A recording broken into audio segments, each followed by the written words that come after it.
आज भारत ने अपने इतिहास का अब तक का सबसे बड़ा फ्री ट्रेड एग्रीमेंट संपन्न किया है।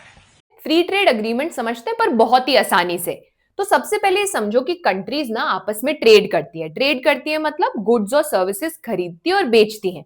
पर ये जो ट्रेड होता है ना, ये फ्री नहीं होता। इसमें कुछ रुकावटें होती हैं, कुछ बैरियर्स होते हैं।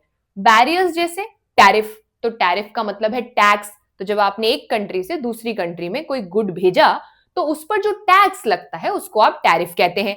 इसके अलावा कोटा रिस्ट्रिक्शंस होते हैं कि मान लीजिए बोल दिया 500 किलो एप्पल से ज्यादा हम इंपोर्ट नहीं करेंगे, मान लीजिए बोल दिया 500 किलो एप्पल से ज्यादा हम आपसे नहीं खरीदेंगे।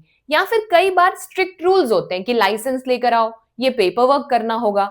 तो इन तीनों की वजह से क्या होता है, आपके जो गुड्स हैं वो महंगे हो जाते हैं, एक्सपेंसिव हो जाते हैं। और इसी प्रॉब्लम को सॉल्व करने के लिए दो या दो से ज्यादा कंट्रीज एफटीए साइन करती हैं, फ्री ट्रेड अग्रीमेंट।